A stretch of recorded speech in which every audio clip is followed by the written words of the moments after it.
Sarah Martinez was not like other 12-year-old girls in Millfield, Texas. While her classmates spent their afternoons at the shopping mall or playing on their phones, Sarah could be found in her grandfather's backyard holding an old hunting rifle that was almost as tall as she was. The rifle had seen better days with its worn wooden stock and scratched metal barrel, but in Sarah's small hands it became something magical. Her grandfather, Roberto Martinez, was a quiet man who had served 3 tours in Vietnam. He rarely talked about the war, but everyone in town knew he had been a sniper. Roberto had tried to teach his own sons how to shoot when they were young, but they never showed much interest. They preferred football and cars and eventually moved away to big cities. Sarah was different, though. From the moment she first held that old rifle, at age 10 she seemed to understand it in a way that surprised even Roberto. The backyard behind Roberto's small house stretched for about 200 yards before it met the edge of Miller's cornfield. Roberto had set up a shooting range there with hay bales and wooden targets. Every day after school, Sarah would walk the 6 blocks from her house to her grandfather's place. Her mother, Maria, thought it was strange for a young girl to be so interested in guns, but Roberto assured her that Sarah was learning discipline and responsibility along with marksmanship. Sarah's routine never changed. She would arrive at Roberto's house around 4 o'clock in the afternoon. Roberto would be waiting for her on the back porch with 2 glasses of sweet tea and a small notebook where he kept track of her shooting. They would sit together for a few minutes talking about her day at school before walking out to the range. The first thing Roberto taught Sarah was safety. She learned to always treat the rifle as if it was loaded even when she knew it wasn't. She learned to never point it at anything she didn't intend to shoot. She learned to keep her finger off the trigger until she was ready to fire. These rules became as natural to Sarah as breathing. Roberto often said that a person who couldn't follow simple safety rules had no business holding a gun. After safety came the basics of shooting. Roberto taught Sarah how to stand with her feet shoulder-width apart and her body slightly angled. He showed her how to hold the rifle firmly but not so tight that her muscles would shake. He explained how to line up the front and rear sights so they looked like a perfect picture frame around the target. Most importantly, he taught her how to breathe slowly and squeeze the trigger gently like she was trying not to wake a sleeping baby. At first, Sarah's shots scattered all over the target. Sometimes she missed the hay bale completely, and Roberto would have to walk into the cornfield to look for the bullets. But Sarah never got frustrated. She would listen carefully to Roberto's advice and try again. Roberto noticed that Sarah had something most shooters never develop, which was the ability to stay completely calm no matter what happened. After 2 months of practice, Sarah started hitting the center of the target more often than she missed it. Roberto moved the target back from 50 yards to 75 yards. Sarah adjusted without complaint. When she mastered that distance, Roberto moved it back to 100 yards. Still, Sarah kept hitting her targets. The other kids at school thought Sarah was weird for spending so much time with guns. Girls her age were supposed to be interested in clothes and boys in social media. Sarah didn't care what they thought.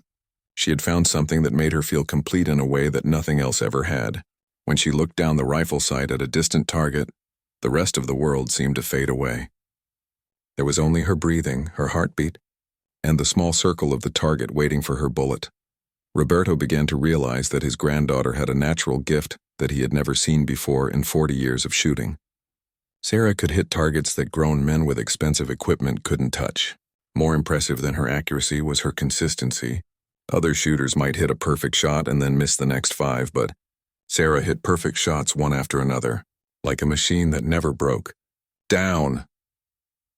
Word began to spread around Millfield about Roberto Martinez's granddaughter who could shoot like Annie Oakley. People would sometimes drive out to Roberto's house just to watch Sarah practice. She didn't seem to notice the spectators. She would take her position, aim her rifle, and hit whatever target Roberto had set up for her. The local gun shop owner, Tom Bradley, heard about Sarah and came to see for himself. Tom had been selling guns and ammunition for 20 years and thought he had seen every kind of shooter there was. When he watched 12-year-old Sarah hit 10 targets in a row at 150 yards with an old hunting rifle, he could hardly believe his eyes. Tom offered to sponsor Sarah with new equipment, but Roberto politely declined. He said Sarah needed to master the basics with simple tools before moving to fancy gear. Sarah's parents were proud but also a little worried about their daughter's unusual hobby. Her father worked long hours at the local factory and didn't know much about guns. Her mother worried that Sarah was missing out on normal childhood activities. But when they saw how happy and confident shooting made their daughter, they decided to support her passion. By the time Sarah turned 13, she had been shooting for 3 years and had never had a day when she missed more targets than she hit. Roberto's notebook was filled with page after page of perfect scores. Visitors would flip through the notebook, shaking their heads in amazement. Some people said it was impossible for anyone to be that accurate, especially a young girl. But the evidence was right there in Roberto's careful handwriting. Roberto knew that Sarah had outgrown his backyard range. She was ready for bigger challenges and longer distances. More importantly, she was ready to find out just how good she could become. But Roberto also knew that once Sarah started competing against other shooters, her quiet, peaceful world would change forever. The question was whether she was ready for that change. Every evening as the sun set behind Miller's cornfield, Sarah would fire her last shot of the day. Without fail, the bullet would find its mark in the center of the target. Roberto would nod his approval, and they would walk back to the house together carrying the old rifle that had started it all. Neither of them knew that Sarah was about to embark on a journey that would make her famous around the world. 4 years had passed since Sarah first picked up her grandfather's old rifle. Now 16 years old and a junior at Millfield High School, Sarah had grown taller and stronger, but her passion for shooting had only intensified. She still visited Roberto's backyard range every day after school, but she had begun to wonder what it would be like to compete against other shooters her own age. The answer came on a cold Monday morning in February when Principal Henderson announced over the school intercom that Millfield High would be starting a competitive shooting team. Sarah's heart jumped with excitement as she listened to the details. The team would compete against other schools in the district and eventually at the state level. Tryouts would be held the following Saturday at the school's new indoor shooting range. Sarah could hardly concentrate on her classes for the rest of the week. She had been shooting alone for so long that the idea of being part of a team seemed both thrilling and terrifying. That evening she sat on Roberto's back porch and told him about the shooting team. Roberto listened quietly as he always did, then nodded his approval. "You are ready for this, mija," Roberto said, using the Spanish nickname he had called her since she was small. "But remember that shooting with other people watching is different from shooting alone in my backyard. There will be pressure and noise and distractions. You must learn to focus on only what matters." Saturday morning arrived gray and cloudy with a sharp wind that rattled the windows of Millfield High School. Sarah arrived at the school at 8 o'clock carrying her grandfather's old rifle in a worn canvas case. Her stomach was full of butterflies, but she tried to stay calm the way Roberto had taught her. The school's new shooting range was located in the basement of the gymnasium. As Sarah walked down the concrete steps, she could hear voices and laughter echoing from below. When she reached the bottom of the stairs, she saw about 20 students, gathered around several tables, covered with modern rifles and equipment. Most of the students were boys, and they all seemed to know each other from hunting trips and gun shows. They wore camouflage clothing and talked loudly about their expensive rifles and the deer they had shot the previous hunting season. Sarah felt out of place in her simple jeans and plain sweater carrying her grandfather's old rifle that looked ancient compared to their shiny new equipment. The team coach was Mr. Thompson, a math teacher who also coached the school's trap shooting club. He was a thin man in his 50s with graying hair and thick glasses, who seemed uncomfortable around the loud group of teenage boys. When he saw Sarah approaching with her rifle case, he looked surprised. "Well, hello there," he said, adjusting his glasses. "I didn't expect any girls to try out for the team. Are you sure you're in the right place?" Sarah felt her cheeks burn with embarrassment, but she kept her voice steady. "Yes, sir," she said. "I would like to try out for the shooting team." The boys had stopped talking and were now staring at Sarah with expressions ranging from amusement to disbelief. Jake Morrison, the biggest and loudest of the group, stepped forward with a smirk on his face.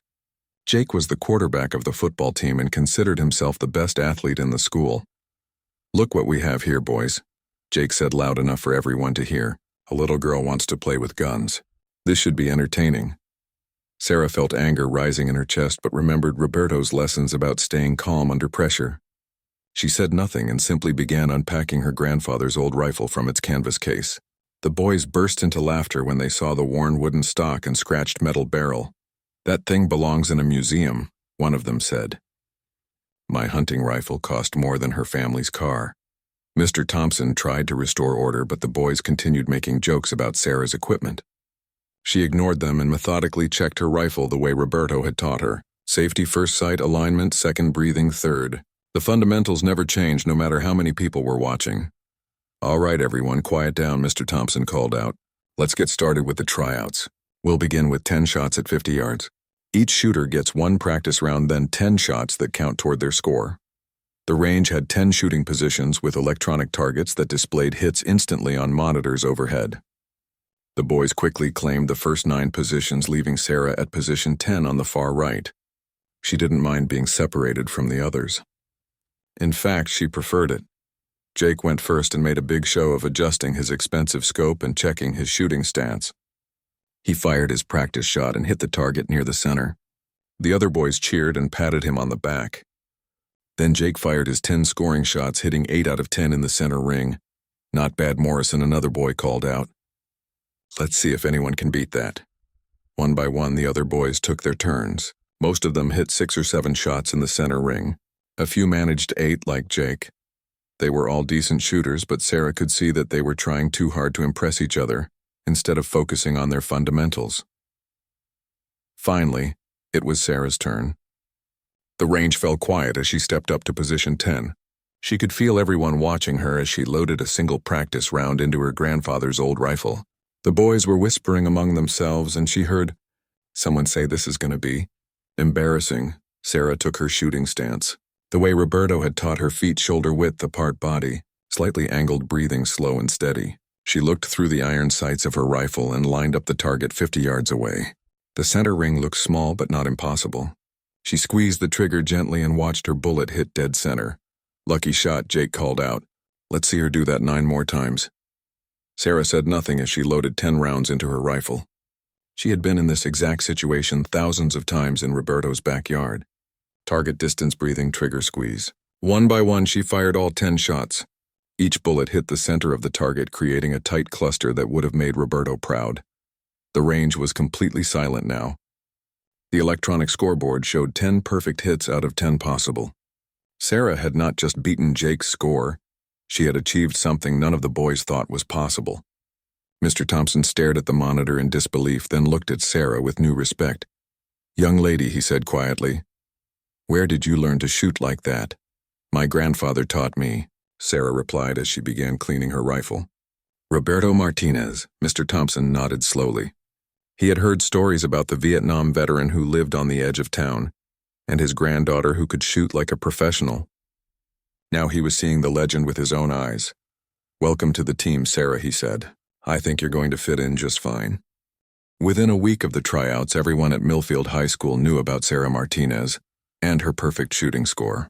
Students who had never spoken to her before suddenly wanted to be her friend. Teachers looked at her with curiosity and respect.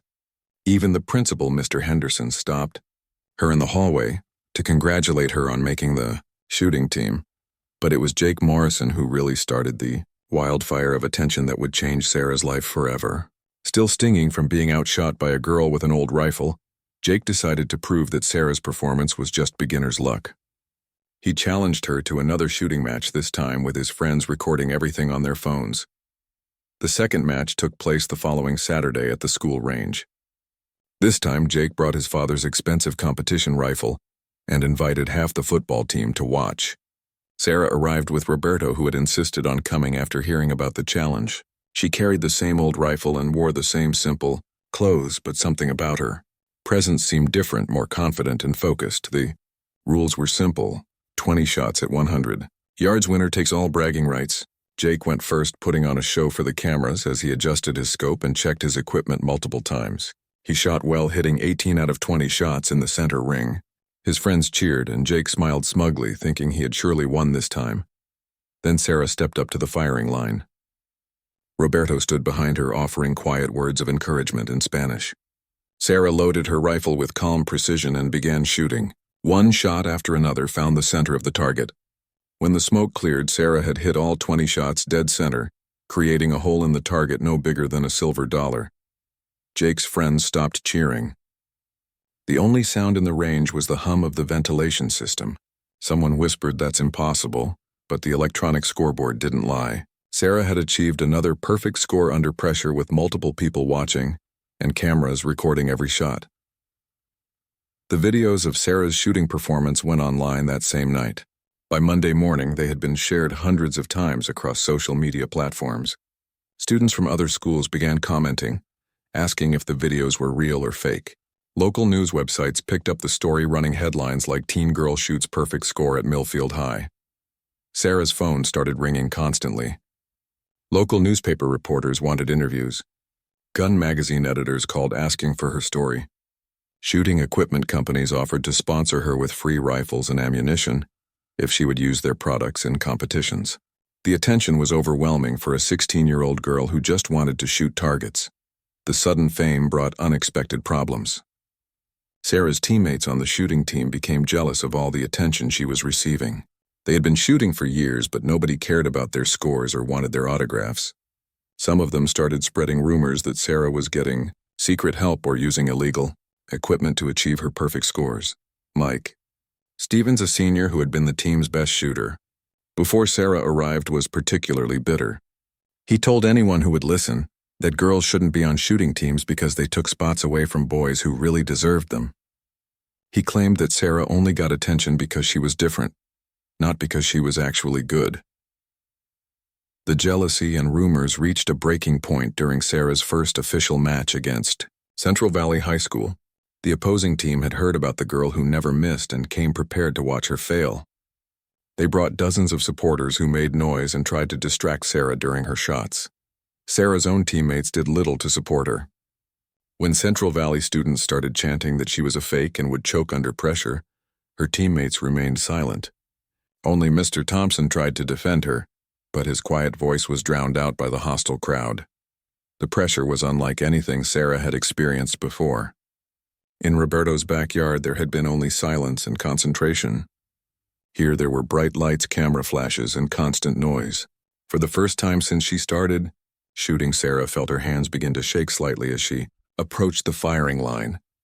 Sarah closed her eyes and tried to remember Roberto's lessons about focus and breathing. She thought about the thousands of shots she had fired in the quiet of her grandfather's backyard. The target was the same distance, the rifle was the same gun, the fundamentals hadn't changed, just because there were more people watching. When Sarah opened her eyes, the noise seemed to fade into the background. She loaded her rifle and began shooting. One by one, her bullets found their marks in the center of the target. The hostile crowd gradually grew quiet as they realized they were witnessing something extraordinary. Sarah finished the match with another perfect score, 20 shots, 20 hits, all in the center ring. The Central Valley team and their supporters sat in stunned silence. Even Sarah's jealous teammates had to admit that what they had just seen was remarkable. After the match, a reporter from the regional newspaper approached Sarah for an interview. He asked her how it felt to be famous and whether the pressure bothered her. Sarah thought carefully before answering. "I don't shoot for fame or attention," she said quietly. "I shoot because I love it and because my grandfather taught me that anything worth doing is worth doing right. If people want to watch, that's fine, but it doesn't change what I'm trying to accomplish." The reporter asked what she was trying to accomplish, and Sarah's answer would be quoted in newspapers across the state. "I want to see how good I can become," she said. "I want to find out what's possible when someone refuses to accept limits." That interview marked the beginning of Sarah's transformation from a local curiosity to a regional sensation. Shooting clubs across Texas began inviting her to compete. College scouts started calling about scholarships. Equipment manufacturers offered lucrative sponsorship deals. But with greater fame came greater pressure and criticism. Online forums filled with people arguing about whether a teenage girl could really be as good as the stories claimed. Some said the videos were fake, others that she must be cheating somehow. A few suggested that women didn't belong in competitive shooting at all. Roberto watched the growing attention with concern. He knew that Sarah had the skill and temperament to handle competition, but he worried about the effect of constant scrutiny on a young person still finding her place in the world. During one of their evening practice sessions, he shared his concerns with his granddaughter. "Fame is like a loaded gun," Roberto told her. "It can be a powerful tool, but it can also be dangerous if you're not careful how you handle it. Remember why you started shooting and don't let other people's opinions change who you are." Sarah listened to her grandfather's wisdom, but she was beginning to realize that her life had changed forever. There was no going back to the simple days of shooting tin cans in Roberto's backyard. She was becoming something bigger than herself, and that realization was both exciting and terrifying. Part 4. The streak begins. 3 months after the Central Valley match, Sarah found herself standing on the firing line at the Texas State High School Shooting Championship in Austin. The indoor arena was packed with over 2,000 spectators, including college scouts, professional shooters, and media representatives from across the region. Sarah had never seen so many people gathered to watch a shooting competition. The pressure was enormous. Sarah's perfect record had made her the favorite to win the individual championship, but it had also painted a target on her back. Every other competitor wanted to be the one who finally made the famous Sarah Martinez miss a shot. The local television station was broadcasting the event live, and Sarah could see camera operators positioned around the range to capture every moment. Roberto sat in the front row of the spectator section wearing his best shirt and the baseball cap Sarah had given him for his birthday. He had driven the 4 hours from Millfield to watch his granddaughter compete at the highest level of high school shooting. Despite his calm exterior, Roberto was more nervous than he had ever been during his 3 tours in Vietnam. Sarah's competition gear had evolved since her tryout days. Shooting equipment sponsors had provided her with a modern precision rifle custom-built for her size and shooting style. She wore a professional shooting jacket with padding and support straps that helped steady her aim, but she still carried Roberto's old rifle in its worn canvas case as a reminder of where her journey had begun. The state championship format was demanding 50 shots at varying distances, from 50 yards all the way out to 200 yards. Each shot would be scored electronically with points awarded based on how close to the center the bullet hit. The competitor with the highest total score would be crowned state champion. Sarah had studied the competition rules carefully. She knew that a perfect score of 50 hits in the center ring had never been achieved in the 15-year history of the state championship. The closest anyone had come was 47 perfect hits accomplished by a senior from Dallas 3 years earlier. Sarah had a different goal in mind, though. She wanted to do something that had never been done before in any shooting competition anywhere. The first round began at 50 yards.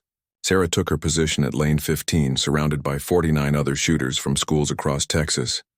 The range fell silent as the competitors loaded their rifles and prepared for the command to begin shooting. Sarah closed her eyes for a moment and thought about all the hours she had spent in Roberto's backyard learning to control her breathing and focus her mind. Fire, came the command from the range. Officer. Sarah's first shot hit dead center. So did her second, third, fourth, and fifth. By the time she finished the 50-yard round, she had hit all 10 shots perfectly. The electronic scoreboard showed her name at the top with a perfect score, but Sarah barely glanced at it. She was thinking about something much bigger than winning a state championship. The 100-yard round brought more of the same. Sarah's shots grouped so tightly in the center of the target that they created a single ragged hole. The crowd began to murmur as they realized they might be witnessing something special. Sports reporters in the press section started making phone calls to their editors saying they might have a historic performance to cover. As the competition moved to longer distances, other shooters began to struggle with the increased difficulty. Wind conditions and lighting changes made precise shooting more challenging. Several competitors who had been close to Sarah's score started missing shots and falling behind. But Sarah continued hitting perfect shot after perfect shot. By the time the competition reached the final round at 200 yards, Sarah had hit 45 consecutive shots in the center ring. Only 5 shots remained between her and a perfect score that would shatter the state record. The arena had grown so quiet that spectators could hear the click of Sarah's rifle bolt as she loaded each round. Roberto watched his granddaughter with a mixture of pride and amazement. He had taught her the fundamentals of shooting, but what she was doing now went far beyond anything he had ever imagined possible. Sarah had found a level of consistency and precision that seemed almost superhuman. Shot number 46 hit the center, then 47, 48, 49. The crowd was holding its breath as Sarah prepared for her final shot. This single bullet would determine whether she achieved the first perfect score in state championship history or fell just short of the record. Sarah loaded her last round and took her shooting position. The target 200 yards away looked impossibly small, but she had hit it 49 times in a row. She controlled her breathing the way Roberto had taught her and squeezed the trigger with the same gentle pressure she had used for every shot that day. The bullet flew straight and true, hitting the exact center of the target. The electronic scoreboard flashed the final results: 50 shots, 50 perfect hits, a new state record. The crowd erupted in cheers that seemed to shake the entire building. Sarah had not just won the championship, she had rewritten the record books. As reporters rushed toward the firing line for interviews, Sarah remained calm and focused. She carefully unloaded her rifle and secured it in its case, following the safety procedures that had become second nature. Only then did she allow herself a small smile of satisfaction. The first reporter to reach her was Jenny Walsh from the Austin newspaper, who had been covering shooting sports for over a decade.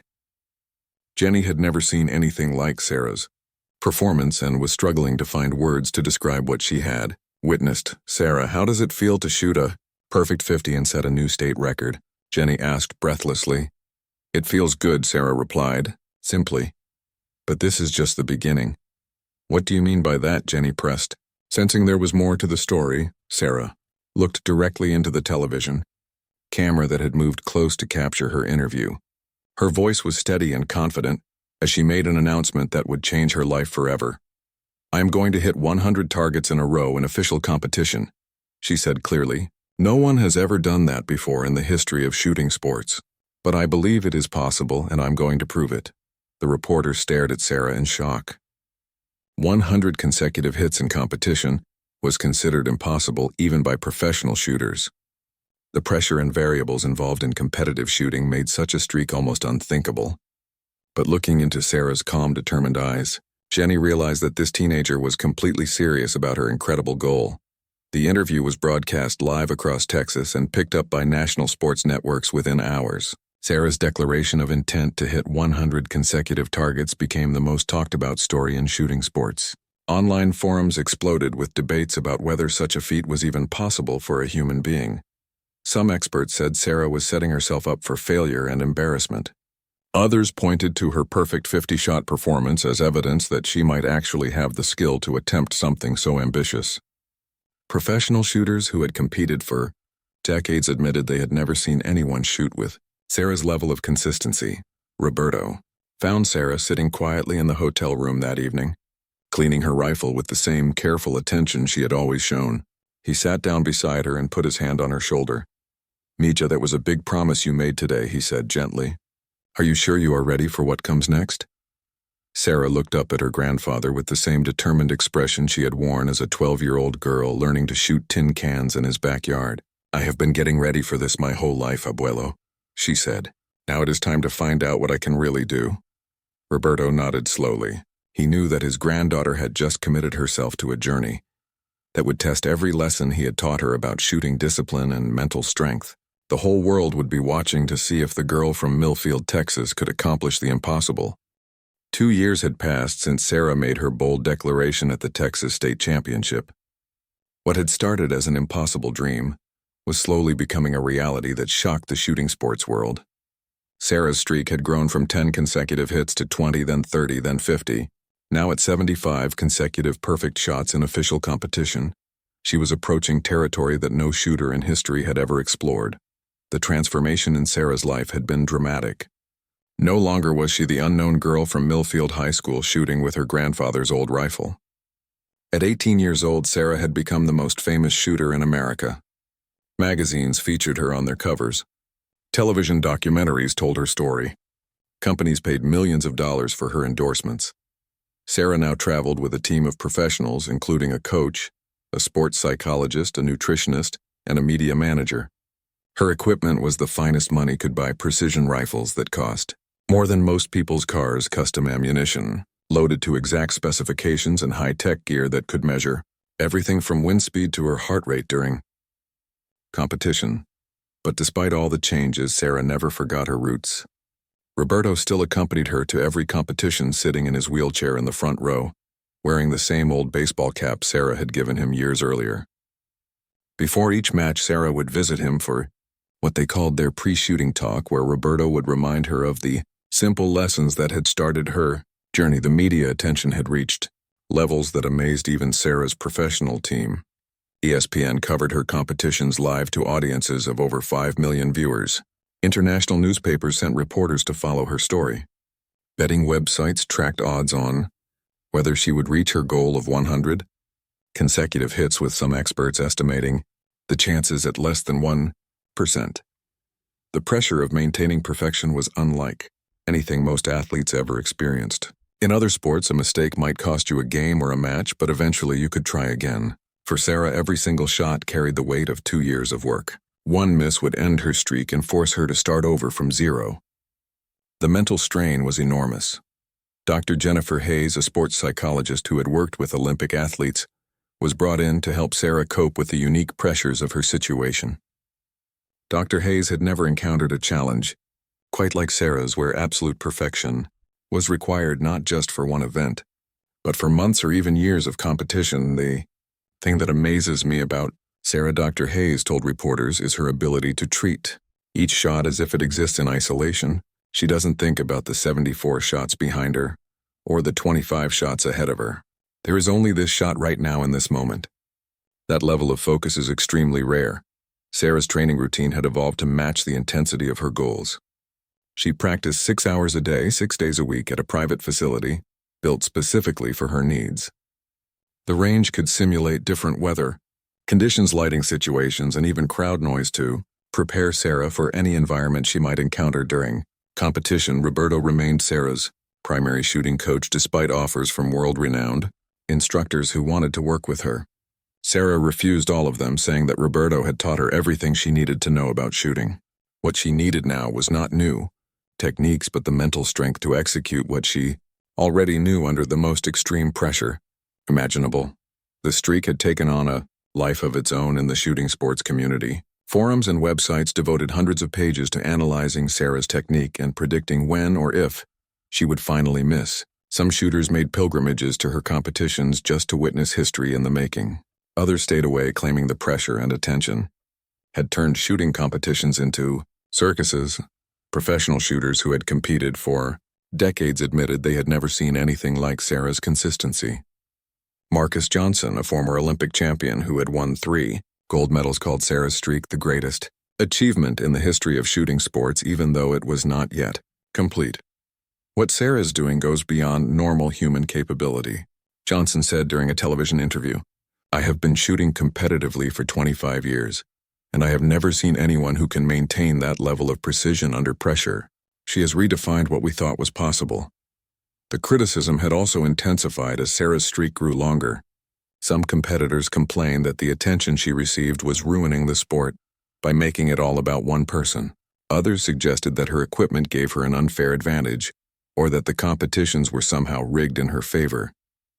Sarah tried to ignore the negativity, but Roberto could see that it was wearing on her.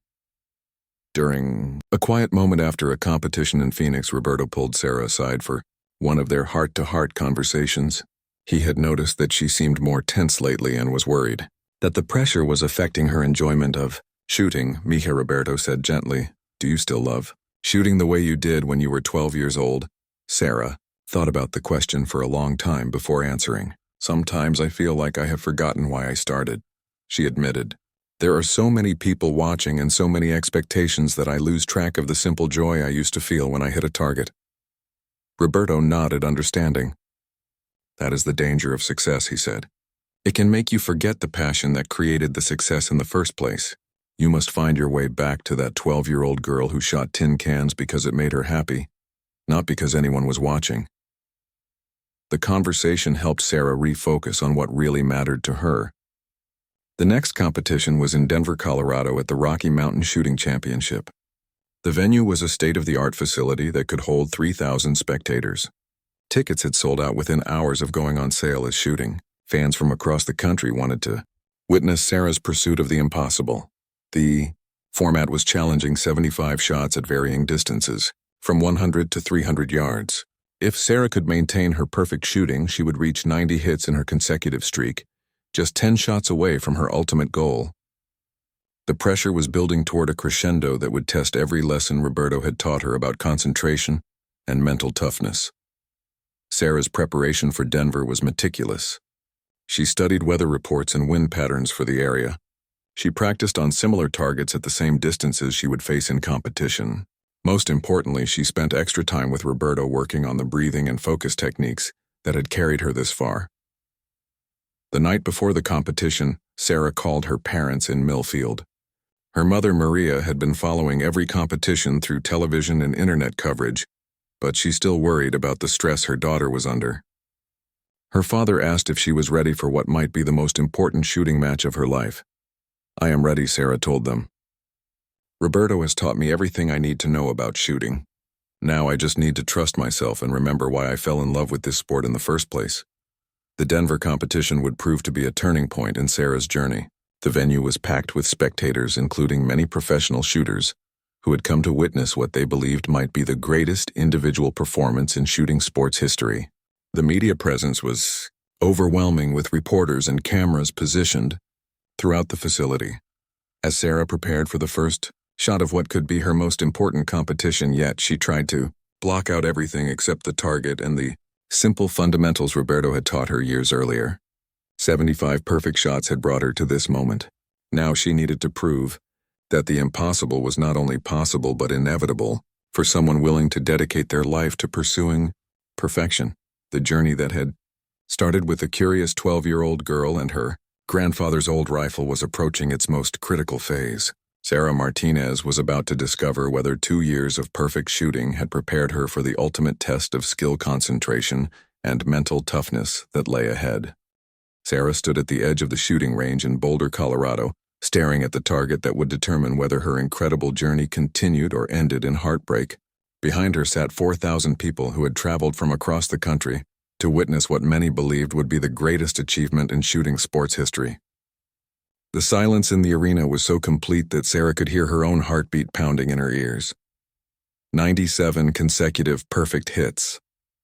3 shots away from becoming the first person in history to hit 100 targets in a row during official competition. Sarah had spent 2 years building toward this moment, traveling to competitions in 15 different states, always carrying the weight of expectation and the fear that the next shot might be the one that ended everything.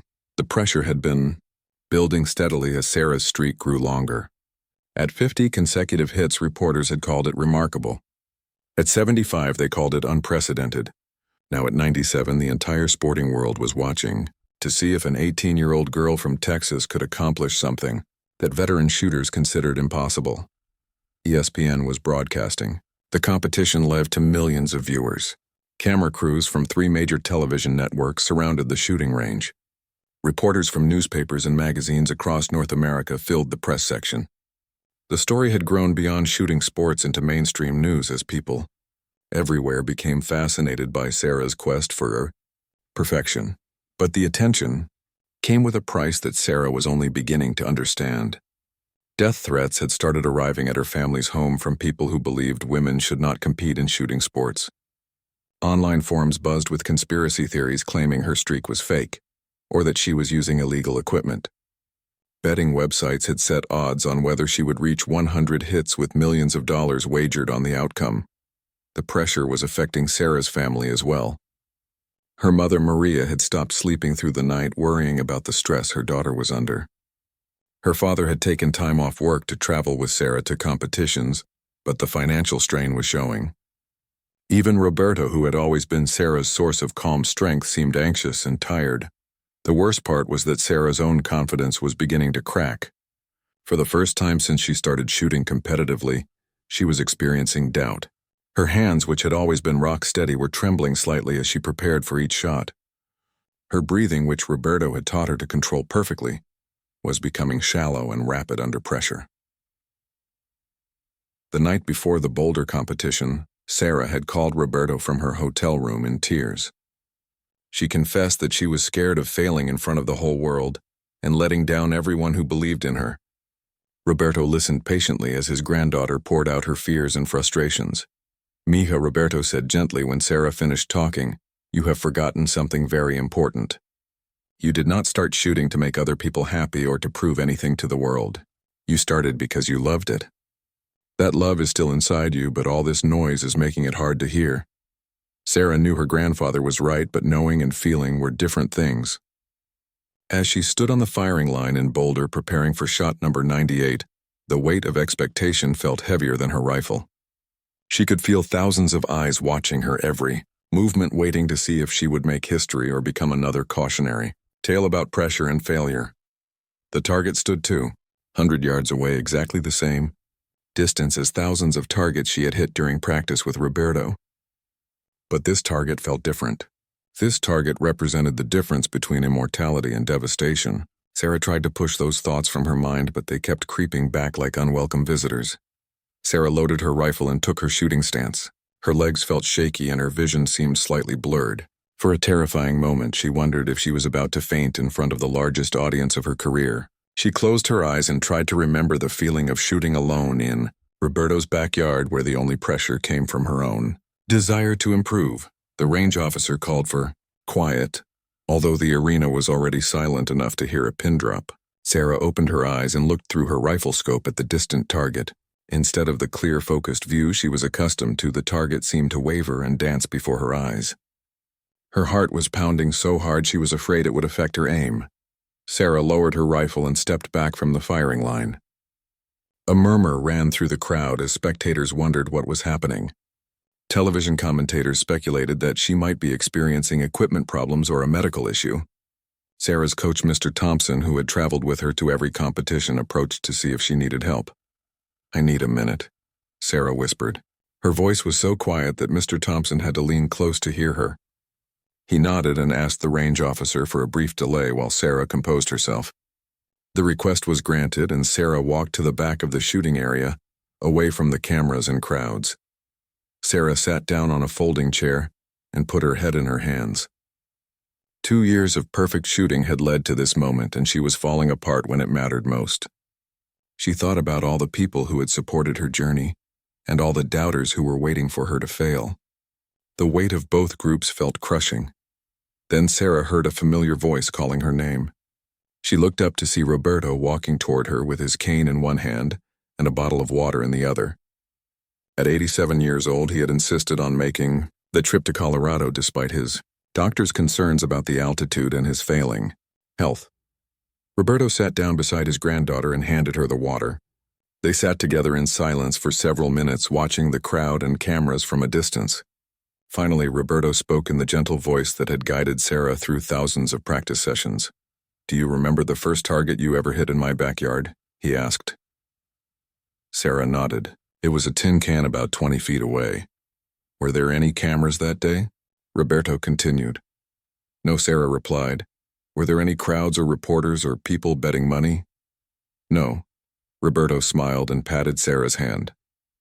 "Then why should this be any different? The target is the same distance. Your rifle works the same way. Your eyes and hands and breathing are the same as they have always been. The only thing that has changed is how much attention other people are paying, but their attention cannot move your bullet 1 inch to the left or right." Sarah felt her breathing slow down as Roberto's words sank in. He was right, of course. All the cameras and crowds and pressure existed outside the small bubble of concentration that surrounded her when she shot.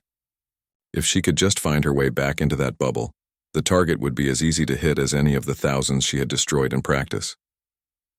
"I am scared," Abuelo Sarah admitted. "Good," Roberto replied. "Fear means you understand how important this is, but do not let fear make you forget who you are. You are Sarah Martinez, the girl who never misses. That has not changed no matter how many people are watching." Sarah stood up and walked back toward the firing line, feeling more like herself than she had in weeks. The crowd welcomed her return with respectful applause. She took her position, checked her equipment, and loaded her rifle with steady hands. The target 200 yards away looked clear and focused through her scope. Roberto's words echoed in her mind as Sarah prepared for shot number 98. She was not shooting for the cameras or the crowds or the history books. She was shooting because a 12-year-old girl had fallen in love with the challenge of hitting distant targets, and that love had never died despite all the noise and pressure surrounding it. Sarah took a deep breath, squeezed the trigger gently, and watched her bullet fly toward its destination, carrying with it the hopes and dreams of everyone who had ever been told that their goals were impossible to achieve. Sarah stepped back up to the firing line, feeling like a completely different person than the scared girl who had walked away just minutes earlier. Roberto's words had reminded her of something she had almost forgotten in all the chaos and pressure. She was not here to prove anything to anyone else. She was here because she loved shooting and wanted to see how far that love could take her. The crowd of 4,000 people seemed to sense that something had changed. The nervous energy that had filled the arena was replaced by a feeling of anticipation and respect. Even the television commentators lowered their voices as they described what was about to happen. Everyone understood they were witnessing something that might never happen again in their lifetimes. Sarah loaded a single round into her rifle for shot number 98. Her hands were steady now and her breathing was controlled and rhythmic. The target 200 yards away looked exactly like thousands of other targets she had hit during practice sessions with Roberto. Distance meant nothing when you understood the fundamentals. Pressure meant nothing when you remembered why you started. The range officer called for absolute silence. Sarah raised her rifle and looked through the scope. The crosshairs settled naturally on the center of the target without any of the wavering she had experienced earlier. Her finger found the trigger and applied the same gentle pressure she had learned as a 12-year-old girl in her grandfather's backyard. The rifle cracked, and the bullet flew straight and true. It hit the exact center of the target with a satisfying thud that echoed through the silent arena. 98 consecutive hits. 2 shots away from the impossible dream that had consumed Sarah's life for the past 2 years. The crowd erupted in cheers that lasted for nearly a minute. People were standing and applauding not just for the shot, but for everything Sarah represented. She had shown the world that ordinary people could achieve extraordinary things through dedication and perseverance. Young girls in the audience saw that they could compete with anyone if they worked hard enough and believed in themselves. Sarah acknowledged the applause with a small wave, but her focus remained on the task ahead. She had come too far to let emotion distract her now. She methodically reloaded her rifle and prepared for shot number 99. One more perfect shot and she would be just one bullet away from making history. The arena fell silent again as Sarah took her shooting stance. This time there was no hesitation or doubt. The target looked as clear as if it were painted on the wall just a few feet away. Sarah's breathing was so controlled that she seemed almost motionless as she aimed and fired. Another perfect hit. 99 consecutive shots without a miss.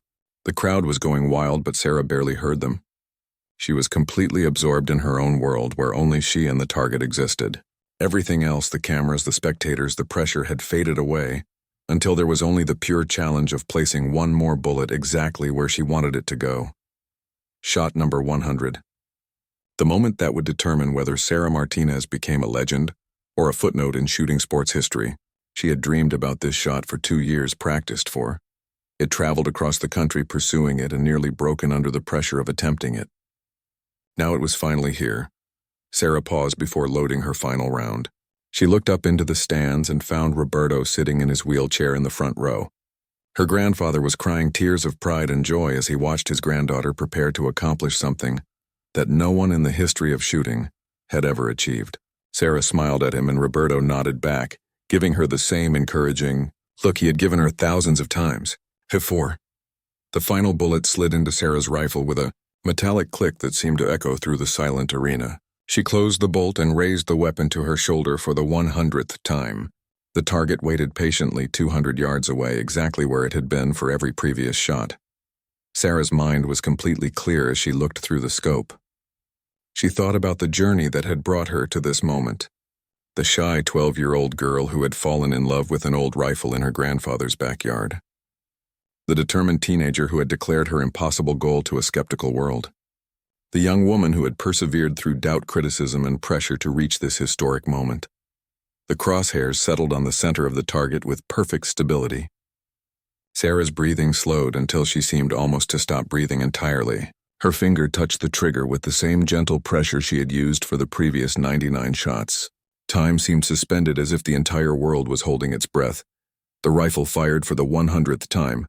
The bullet left the barrel at over 2,000 feet per second, racing toward its appointment with destiny. Sarah watched through her scope as the small projectile crossed the 200 yards of space between her and immortality. The bullet struck the target dead center with a impact that sent a small puff of dust into the air. The electronic scoring system flashed the result immediately. Perfect hit. 100 consecutive shots without a miss. Sarah Martinez had accomplished what every expert said was impossible. the arena exploded in the loudest cheers Sarah had ever heard. People were jumping up and down, hugging strangers and shouting with joy. The sound was so loud that it seemed to shake the building. Television commentators were screaming into their microphones, trying to describe the historic moment to viewers around the world. Sarah lowered her rifle and stood quietly, for a moment absorbing what had just happened. She had done it. She had hit 100 consecutive targets in official competition, becoming the first person in history to achieve such a feat. All the pressure and doubt and criticism had been worth it for this perfect moment of triumph. Roberto was wheeled onto the shooting range by arena staff who understood that this moment belonged to the grandfather and granddaughter who had started this incredible journey together. Sarah ran to him and they embraced as cameras flashed and the crowd continued cheering. Both of them were crying now, tears of happiness and relief and overwhelming pride. "That's my girl," Roberto whispered in Sarah's ear, just loud enough for her to hear over the celebration. "You did it, Mia. You showed the world that impossible is just a word that people use when they don't believe in themselves." Sarah hugged her grandfather tighter and thought about how far she had traveled. From that first day in his backyard when she could barely hold his old rifle steady, she had become something she never expected, to be a symbol of what people could achieve when they refused to accept limits. The celebration continued for hours as reporters interviewed Sarah and officials presented her with awards and recognition. But the moment that mattered most to Sarah was standing on that firing line with Roberto beside her, knowing that she had kept the promise she made to herself and to him. Sarah Martinez had hit 100 consecutive targets, proving that with enough dedication, practice, and belief in yourself, even the impossible becomes inevitable. Her story would inspire shooters and dreamers for generations, reminding them that ordinary people can achieve extraordinary things when they have the courage to pursue their biggest dreams.